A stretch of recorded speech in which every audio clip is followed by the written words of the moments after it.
மாண்புமிகு பேரவைத் தலைவர் அவர்களே, இந்த அவையிலே கன்னி பேச்சை பேச எனக்கு வாய்ப்பளித்தமைக்கு என் நெஞ்சார்ந்த நன்றியை தெரிவித்துக் கொள்கிறேன். முதல் உரை என்று சொல்லிவிட்டு கொஞ்சம் தாமதமாக வழங்கி இருக்கின்றீர்கள். இருந்தாலும் வேப்பனப்பள்ளி தொகுதி கோட்டா கிராமத்தில் ஒரு சிறு விவசாய குடும்பத்தில் பிறந்த நான் சிறு வயதிலே தந்தையை இழந்து 4 கிலோமீட்டர் தூரமுள்ள ஒரு அரசு பள்ளியிலே காலில் செருப்பு கூட அணிய முடியாத சூழலில் நடந்து சென்று தார் சாலையில் வந்து கொண்டிருந்த எனக்கு அன்றைய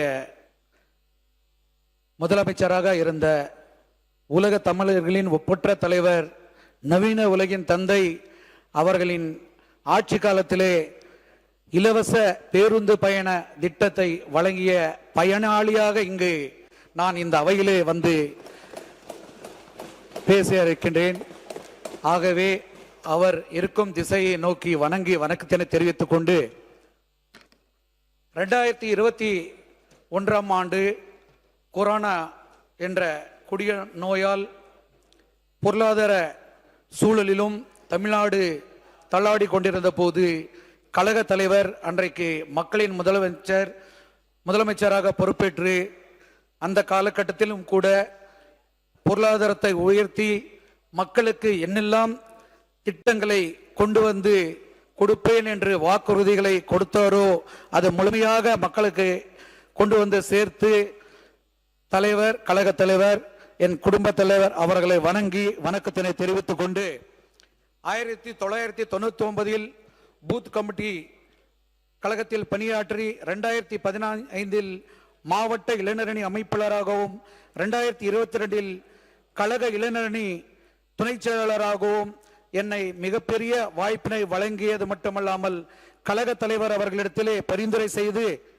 வேப்பனஹள்ளி சட்டமன்ற தொகுதி வேட்பாளராக அறிவித்து அவர் தொகுதிக்கு பிரச்சாரம் செய்வதற்கு முன்பு வேப்பனஹள்ளி தொகுதியில் வந்து பிரச்சாரம் செய்து எனக்கு ஒரு அண்ணனாகவும் தந்தையாகவும் இருப்பதை போன்று என்னை வெற்றி பெற செய்த தமிழ்நாட்டின் எதிர்காலம் மாண்புமிகு எதிர்கட்சி தலைவர் அண்ணன் உதயநிதி ஸ்டாலின் அவர்களை வணங்கி வணக்கத்தினை தெரிவித்துக் கொண்டு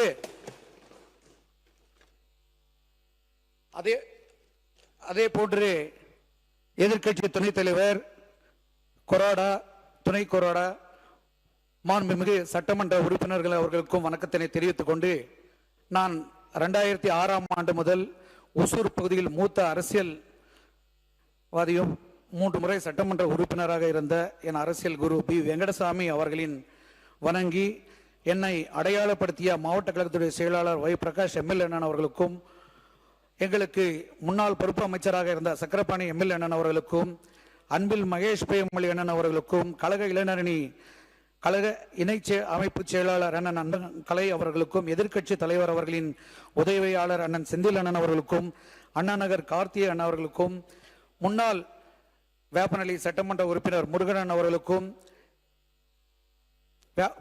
வேப்பனஹள்ளி சட்டமன்ற பொறுப்பாளராக வந்து என்ற வெற்றிக்கு பாடுபட்ட கழக இளைஞரணி துணை செயலாளர் இளையராஜா அவர்களுக்கும், அதே போல இந்த அவையிலே இருக்கின்ற மாண்புமிகு உறுப்பினர் எனக்கு வாக்களித்த வெற்றி பெற உழைத்த டி ராமச்சந்திரன் எம்எல்ஏ அண்ணன் அவர்களுக்கும் இந்த அவையிலே வணக்கத்தையும் நன்றியையும் தெரிவித்துக் கொண்டு, அதே போல மதசார்பற்ற கூட்டணி கட்சி தலைவர்கள், நிர்வாகிகள், நான் சார்ந்த இயக்கத்தை சார்ந்த ஒன்றிய செயலாளர்கள், மாவட்ட நிர்வாகிகள், கிளை நிர்வாகிகள், இளைஞரணி, தோமுசா உள்ளிட்ட சார்பணி சார்ந்த நிர்வாகிகளுக்கும் என்னை வேப்பனப்பள்ளி சட்டமன்ற தொகுதியில் கடந்த 25 ஆண்டுகளாக தொடர்ந்து இந்த பகுதியிலே மக்களிடத்திலே சிறு சிறு அலுவலகங்களிலே சென்று அவர்களுக்கு பணி செய்து கொடுத்து வந்ததினால் அவர்களின் வீட்டு பிள்ளையாகவும் அவர்களின் வீட்டு தம்பியாகவும் இளைஞர்கள் அண்ணனாகவும் நினைத்து என்னை வெற்றி பெற செய்ய வைத்திருக்கின்ற வேப்பனப்பள்ளி சட்டமன்ற தொகுதி வாக்காளர் பெருமக்களுக்கும் என் நெஞ்சார்ந்த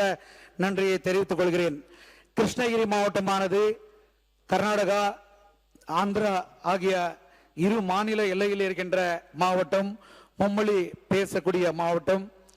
அங்கே ஒருபுறம் கர்நாடகா அரசுகளால் பல்வேறு இன்னல்கள் இருக்கும், மறுபுறம் ஆந்திர அரசால் பல்வேறு இன்னல்கள் இருக்கும்.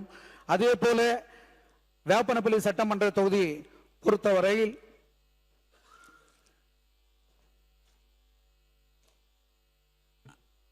தட்பவெட்ப நிலைக்கேற்ப சீதோஷண நிலையும் விவசாயத்திற்கேற்ற மண்தன்மையும் இயற்கை வனமும்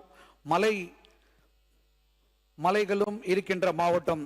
தற்போது தொழில்துறையிலும் உலகிலே இதை 13ஆம் இடத்திற்கு முன்னேறி இருக்கின்ற அளவுக்கு அந்த நகரம் வளர்ந்திருக்கின்றது. ஆகவே கர்நாடக மாநிலத்திலிருந்து தமிழ்நாட்டுக்கு வருகின்ற காவேரி ஆறு, தென்பெண்ணை ஆறு, மார்க்கண்டேய நதி போன்ற ஆறுகள் கர்நாடக மாநிலத்திலிருந்து தமிழ்நாட்டிற்கு கிருஷ்ணகிரி மாவட்டத்தில் இருந்து வரும். குறிப்பாக 2 அணைகளை பற்றி பேசிக்கொண்டே இருக்கின்றோம். மார்க்கண்டேய நதி என்று தென்பெண்ணை ஆற்றின் கிளை நதி இருந்தது. அங்கு குறுக்கே 2013-2020 அவர்கள் அணை கட்டி இன்றைக்கு ஒரு சொட்டு தண்ணீர் கூட தமிழ்நாட்டிற்கு வருவதில்லை. அந்த பகுதியிலே குடிநீர் கூட தட்டுப்பாடு நிலவி வருகிறது என்பதை அரசின் கவனத்திற்கு கொண்டு தென்பெண்ணை ஆற்று இதற்கு முன்பு மாண்புமிகு சட்டமன்ற உறுப்பினர் அவர்கள் பேசினார். தென்பெண்ணை ஆறு கிருஷ்ணகிரி மாவட்டம் கெலவரப்பள்ளி அணை இடதுபுற பாசன கால்வாய் சேதமடைந்திருந்ததால் கடைமாடை பகுதிகளுக்கு தண்ணீர் செல்ல முடியாமல் இருந்தது. கடந்த ஆட்சி காலத்திலே துணை முதலமைச்சர் அவர்களிடத்திலே மனு வழங்கி அந்த கால்வாய் சீரமைப்பு பணிகளுக்காக 9,70 லட்சம் ஒதுக்கீடு செய்யப்பட்டு அந்த பணிகள் முடிவடைந்து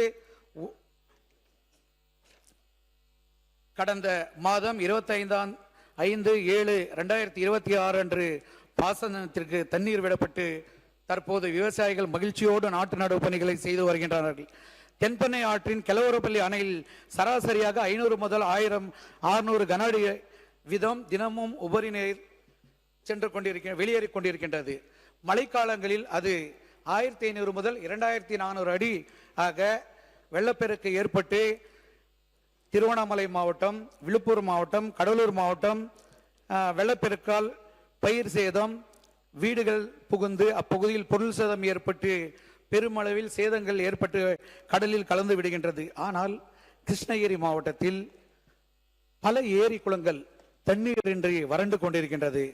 ஏற்கனவே உள்ள நீர் ஆதாரங்களை பயன்படுத்தி கெலவரப்பள்ளி அணை இடதுபுற கால்வாய் 67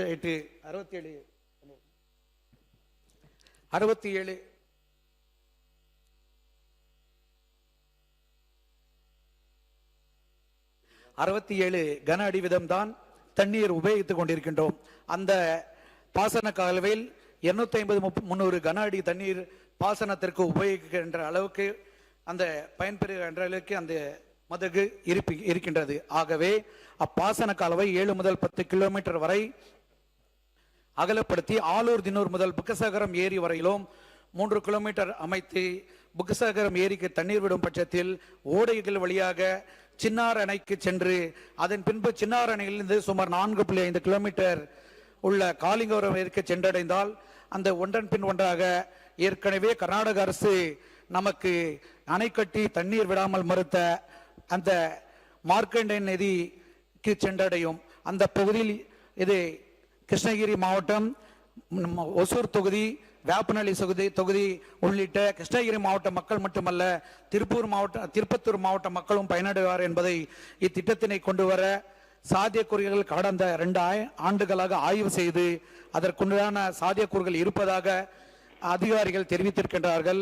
அதை நீங்கள் திட்ட பணியில் மேற்கொள்ள அரசு முன்வந்திட வேண்டும். அந்த பகுதி ஏழை விவசாயிகளை காப்பாற்ற அந்த திட்டம் கொண்டு வர வேண்டும் என்று கேட்டுக்கொண்டு, தென்பெண்ணை ஆற்றில் மாசு கலந்திருப்பதை பற்றி பேசினார்கள். கண்டிப்பாக கடந்த 2 மாதங்களாக எப்போதும் இல்லாத அளவுக்கு தினந்தோறும் நுரை பொங்கி அந்த மக்களிடத்தில் அச்சத்தை ஏற்படுத்தி இருக்கிறது. அமைச்சர், சுற்றுச்சூழல் அமைச்சர். மாண்புமிகு பேரவைத்தலைவர்களே, இந்த தென்பெண்ணை ஆற்று நல்ல விளக்கம். மாசுபாடுன்றது இப்ப நடக்கிறது இல்ல, காவிரி பிரச்சனை போன்று பல ஆண்டுகளாக நடந்து கொண்டிருக்கிறது. முக்கியமாக 2020ஆம் ஆண்டன்று ஒரு ஜாயிண்ட் கமிட்டி போட்டு சென்ட்ரல் பொல்யூஷன் கண்ட்ரோல் போர்டு மற்றும் நம்ம தமிழ்நாடு பொல்யூஷன் கண்ட்ரோல் போர்டு மற்றும் கர்நாடக பொல்யூஷன் கண்ட்ரோல் போர்டு 3 பேரும் சேர்ந்து அதுக்கு ஒரு தீர்வு கண்டு அதாவது பாத்தீங்கன்னா பொதுவா அந்த தென்பண்ணை ஆறுன்றது வடகிழக்கு பருவமழையில மட்டும்தான் தண்ணி வரணும். ஆனா 365 நாளும் இப்ப வருது. அது காரணம் என்னன்னா, கர்நாடகால முக்கியமா பெங்களூர் நகரத்துல யூஸ் பண்ற தண்ணியோட கழிவு நீரான 1329 MLD தண்ணீர் வெளியேற்றுறாங்க.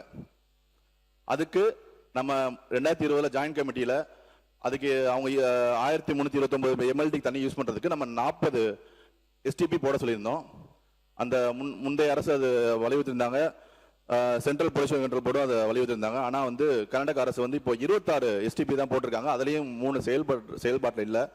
அதனால நம்ம அரசு பொறுப்பேற்ற பிறகு 29ஆம் தேதி நான் அதாவது மினிஸ்டர் பொறுப்பேற்ற 21ஆம் தேதிக்கு அப்புறம் 29ஆம் தேதியே மாசு கட்டுப்பாட்டு வாரியம் சார்பாக அணையின் நீர்வீழ்ச்சி மற்றும் அதை கண்காணிக்கும் விதமாக real time water quality monitoring system செய்து அப்ப இருந்து நம்ம மானிட்டர் பண்ணிருக்கோம். அதுக்கப்புறம் மாண்புமிகு சட்டமன்ற உறுப்பினர் சொன்ன மாதிரி நான் போய் ஆய்வு பண்ணும்போது பாத்தீங்கன்னா 0 லெவல்ல இருந்து வந்தோம். அதாவது என்ட்ரியில இருந்து அந்த பார்டர்ல இருந்து அடுத்து கிளவரிப்பட்டி டேம் வந்து அதுக்கப்புறம் கிருஷ்ணகிரிக்கு போனோம். அது என்ன ஆகுது அப்படின்னா, அந்த தண்ணி வந்து கிளவரிப்பட்டி டேம்ல மட்டும்தான் அந்த ஸ்பில்வேனால அந்த ஃபோம் மாதிரி வருது. ஏன்னா அவங்க யூஸ் பண்றது எல்லாமே பாத்தீங்கன்னா அந்த சீவேஜ் வாட்டர் தான் விடுறாங்க, அதனால ஸ்பில்வே வருது. அதே கிருஷ்ணகிரி அணைக்கு போகும்போது பாத்தீங்கன்னா அதுல மீன் வளம் இருக்கு, நிறைய மீன் பிடிக்கிறாங்க வைக்கிறாங்க, நிறைய வந்து அது தண்ணியோட மாற்றம் வந்து அந்த 50 கிலோமீட்டர் தாண்டும் போது அது மாறுது. அதனால பாத்தீங்கன்னா அதன் தொடர்ச்சியா வர போன மாதம் 30/7/2026 அன்று மத்திய மாசு கட்டுப்பாட்டு வாரியத்தின் தலைமையை திரும்ப நாங்க தொடர்பு கொண்டு மாண்புமிகு முதலமைச்சர் அவர்கள் கவனத்துக்கும் கொண்டு சென்றோம். அதன் தொடர்ச்சியாக அன்னைக்கு 30/7/2026 போன மாசம் வந்து மத்திய மாசு கட்டுப்பாட்டு வாரியத்தின் தலைமையில நம்ம கர்நாடகா மாசு கட்டுப்பாட்டு வாரியமும் நம்மளும் சேர்ந்து இணைந்து ஒரு வீடியோ கான்பரன்ஸ் நடத்தினோம். அதுலயுமே இன்சூஸ் பண்ணியிருக்கோம், அவங்க பண்றேன்னு சொல்லியிருக்காங்க என்பதை மாண்புமிகு பேரவைத் தலைவர் வாயிலாக மாண்புமிகு உறுப்பினர் அவர்களுக்கு தெரிவித்துக் கொள்கிறேன்.